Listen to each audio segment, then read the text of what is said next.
2007 का veg revision आम veg revision नहीं है। जितनी सुविधाएं आपके पास आज की डेट में हैं, वो सारी सुविधाएं आपको बीके के संघ ने अपने कराए हुए वेज रिवीजन के तौर पे आपको दी हैं। और 2007 के पहले का जो वेज रिवीजन है, आप पीछे जाकर देखेंगे 1997 का जो वेज रिवीजन था वो उसी यूनियन ने करवाया था, हमने नहीं करवाया। और क्यों नहीं करवाया उसका कारण उन्होंने बताया है अभी आपके जोनल सेक्रेटरी ने कि 95 में जो सीक्रेट वैलिडिटी स्टार्ट हुआ है वहां टेक्निकली हमें जो है रिकॉग्निशन नहीं मिल पाई ऑल इंडिया, क्योंकि हमारा रजिस्ट्रेशन ऑल इंडिया नहीं था। हम छोटे छोटे ग्रुप्स में जो है यूनियन चलाते थे। एम्प्लॉइज यूनियन के नाम से साउथ और जो है एनी जोन में था, नॉर्थ जोन में जो है वो बीकेएम के संघ के नाम से था। हम ऑल इंडिया नहीं थे। ओवरऑल हमारे पास सारे वोट्स थे, लेकिन इंडिविजुअली हमारे पास वोट उनसे कम पड़ गए। टेक्निकली उन्हें जो है रिकॉग्नाइज किया गया और हमने उस गलती को सुधार करके अपना विलय किया बीकेएम के संघ के नाम से। और फिर उसके बाद से जितने भी इलेक्शंस हुए उन इलेक्शंस में हमें रिकॉग्निशन मिलती लगातार आ रही है। तो 97 का जो वेज रिवीजन वही कराएगा जो उस वक्त पर ऑल इंडिया रिकॉग्नाइज होगा। जो रिकॉग्नाइज था उसने जो रिकॉग्निशन होने के नाते रिवीजन किया। और उसकी जो सबसे बड़ी उसने जो गलती की उस वक्त पर वो ये की कि आपका 5 साल पर होने वाला वेज रिवीजन, 5 साल जैसे बैंक्स में होता है या जैसे हमारे डिपार्टमेंटल लेबर का होता है, वो 5 साल का वेज रिवीजन उन्होंने 10 साल के वेज रिवीजन को अडॉप्ट कर लिया वहां पर। और आज तक उसके बाद, क्योंकि आपने एक बार सरकार की कोई दी हुई चीज को एक्सेप्ट कर लिया अगर, क्योंकि सरकार बार बार प्रमोट करती है कि 5 साल वाले जहां चल रहे हैं वहां 10 साल कर लीजिए। ये 97 से चल रहा है, डीपी लगातार कह रहा है इसको, 97 से कह रहा है, लेकिन बैंक्स क्यों नहीं कर रहा उसको 10 साल? लेबर के लिए लेबर्स ने क्यों नहीं एक्सेप्ट किया उसे? क्योंकि उन्हें पता है कि अगर ये इसको हम 10 साल का करेंगे तो हमें दूरदर्शिता 10 साल तक रखनी पड़ेगी और वो बहुत कठिन काम है। हमें नहीं पता है कि 10 साल बाद क्या स्थिति पैदा होंगी। आप 10 साल का रिवीजन कराने जाते हैं, उस सीमित समय में आपको 10 साल आगे तक सोच रखनी पड़ती है अपने रिवीजन कराने के लिए। और वहां पे चूक का मतलब हो गया 10 साल तक आपको जो वेजेस हैं, जो आपको सुविधाएं हैं वो कर लेनी पड़ेंगी जो आपने एक्सेप्ट कर ली हैं। तो सरकार तो आपको क्या दे रही है? कठिन दौड़ देना चाहती है। और हमने 97 में हमारे लोगों ने एक्सेप्ट किया उसे, और उसका खामियाजा आज तक हम भुगत रहे हैं। और उसकी वजह से हमें अपनी लीडरशिप में इंटेलेक्चुअलिटी को बढ़ाने की अब जरूरत पड़ती है कि हमें फिर 10 साल आगे की सोचनी पड़ेगी, तभी हम कंप्लीट कर पाएंगे। अपने सामने बैठे हुए जो है अधिकारी से उस वक्त हमें सोचना पड़ेगा कि 10 साल बाद सिचुएशन क्या हो सकती है, किन सुविधाओं के साथ हमें जाना है, किन सुविधाओं को हमें छोड़ना है पीछे। तो वो कमी कभी ना आए दोबारा से। इसके लिए हमें अपनी इस संगठन पर विश्वास बनाए रखना है। जहां तक आपका सुविधाओं से संबंधित चीजें हैं, जितनी भी आपकी ऐसी सुविधाएं हैं जो आपके जीवन में आपके लिए सुविधा एक राहत के तौर पर है, जैसे मेडिकल थी वो आपके पास है, आपको पेंशन पीआरएमएस आपके पास है, आपके पास जो चीजें नहीं हैं उनके ऊपर हम लगातार काम कर रहे थे, हम लगातार अभी काम कर रहे हैं। मौजूदा परिस्थिति में आपको गेट मीटिंग के माध्यम से बता ही दिया गया होगा कि 22 नवंबर को जो मीटिंग हुई है मैनेजमेंट के साथ, उसमें जो मिनट्स जारी हुए हैं उन मिनट्स को आपको पढ़िए और उसमें देखिए कि किस तरह से आपके लीडरशिप ने आपके लिए क्या वो असंभव चीजें आपके सामने लाके रख दी। आपको बंचिंग और इंक्रीमेंट, जो आप नए बच्चे आए हुए हैं उनका जो इंक्रीमेंट का जो व्यवस्था चेंज हुआ है वो हमने नहीं किया, वो गवर्नमेंट ऑफ इंडिया ने चेंज किया। और वो जो चेंज हुआ उसको भी निगेटिव एक वो बना करके कि बीकेएम के संघ ने उसको खराब करा दिया, जबकि हम उसकी लड़ाई शुरू से लड़ रहे हैं कि इसको गलत आप नहीं कर सकोगे, आप इसको ठीक करना होगा। और हम उसमें उस लड़ाई को जीतने की कगार पे हैं, क्योंकि मैनेजमेंट ने प्रिंसिपली एग्री किया है कि गलती हुई है सरकार की तरफ से, जो बदलाव हुए हैं इसमें उसको ठीक कराने के लिए वो बोर्ड में एजेंडा ले जाने को तैयार हो गई। नेक्स्ट बोर्ड मीटिंग में वो एजेंडा भी जा रहा।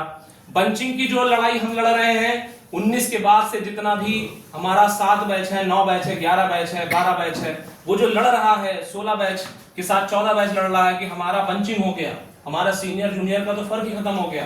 वो लड़ाई भी हमने नहीं बनाई, सरकार ने बना के हमें दे दी। हमारी ये लड़ाई भी सरकार के अगेंस्ट में। और ऐसा नहीं है कि हम सो रहे थे इस पीरियड में कि अब जाकर वो ठीक हो रहा है। इतने दिन से वो गड्ढा जो एक चट्टान में एक जो है ना एक छेद करने की जो लड़ाई थी, क्योंकि चट्टान में पहले तो असंभव था, किसी को दिख नहीं रहा था, किसी दूसरी यूनियन को दिख नहीं रहा था। लगातार हम वो लड़ाई लड़ रहे थे कि मेरा खुद का मजाक बनाया गया। मैं आरएलसी लखनऊ में जब इस केस को लेके गया स्टार्टिंग में, उस वक्त पे कहा गया कि पॉलिसी मैटर को आरएलसी में लड़ा जा रहा लखनऊ में। उसके बाद वो सीजीआईटी पहुंच गया तो इन्होंने कहा कि ये लोगों को फर्जी जो है एक सिर्फ सपना दिखा रहे हैं, ये लोग लखनऊ में लड़ क्यों रहे हैं, पॉलिसी मैटर है, ये ठीक ही नहीं हो सकता है।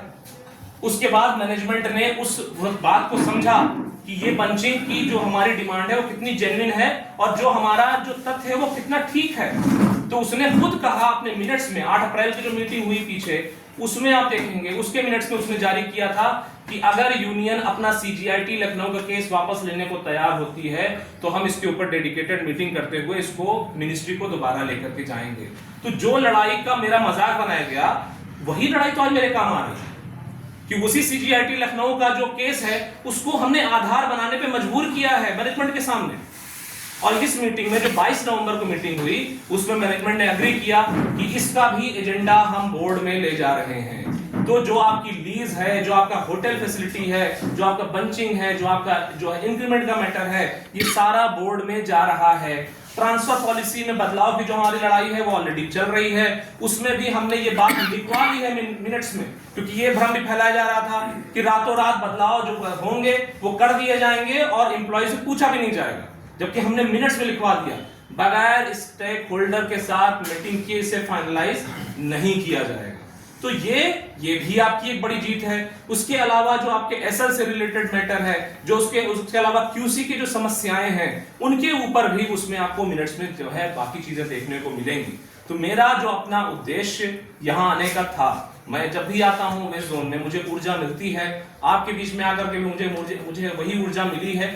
लेकिन जो मेरा अपना एक जिम्मेदारी है, उसको कह लीजिए, उसको कर्तव्य कह लीजिए, उसको जो है मेरा धर्म कह लीजिए, कि एज अ यूनियन लीडर मेरी ये जिम्मेदारी सबसे पहली बनती है कि मैं आपके सामने वो सारे तथ्य को रखूं, सारे जो समस्याएं हैं उनके बारे में आपको बताऊं और आपको लीडर के तौर पर जो है यहाँ बना के आगे चलूं, क्योंकि किसी का भरोसा नहीं है।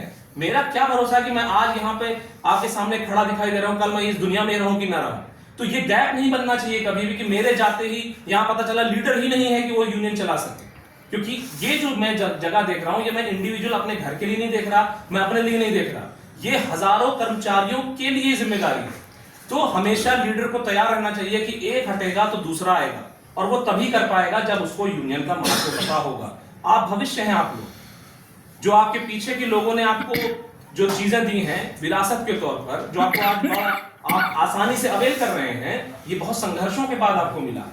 तो आप भी अपने आने वाली जनरेशन को वही चीजें बड़ी अच्छे ढंग से जैसे आपको मिली है वैसे ही उन तक पहुंचाइए, वरना जो है आने वाला जो समय है वो आपके लिए भी कठिन हो जाएगा, वो आने वाले जो लोग हैं उनके लिए भी कठिन हो जाएगा। तो यूनियन के महत्व को समझने की कोशिश करिएगा। मेरा अपनी कोशिश रहती है कि मैं अपने जो हमारी एनईसी का जो चैनल है यूट्यूब का, मैं उसके माध्यम से चीजें अपडेट करता रहता हूं। आप लोगों ने देखा होगा, नहीं देखा होगा तो कभी खोल के ट्रेड यूनियन पल्स जो यूनियन का चैनल है उसको देखिए, उसमें जो जरूरत की चीजें हैं मैं डालता रहता हूं। जो आपके सवाल हुआ करें वो सवाल आप मेरे पास किसी भी माध्यम से पहुंचा दीजिए, मैं उन सवालों का जो है जवाब आप तक पहुंचा दूंगा। जिनका जवाब तुरंत देने वाला होगा वो आपको तुरंत मिल जाएगा, जिनका जवाब मुझे ही नहीं मिल रहा होगा तो उसके लिए मैं उस जवाब को आपके लिए और अपने लिए बना करके ला करके आपके सामने रखूंगा।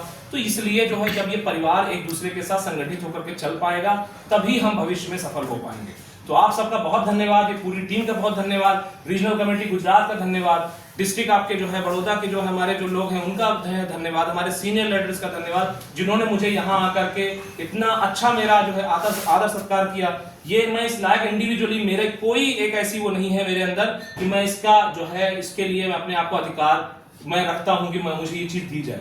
अगर ये चीज मुझे दी जा रही है तो वो मेरे संगठन की वजह से दी जा रही है। तो संगठन अगर मुझे सम्मान देता है, दिलाता है, तो मेरी जिम्मेदारी बनती है कि मैं उस संगठन की जो गरिमा है उसको बनाए रखने में अपना 100% देता हूं।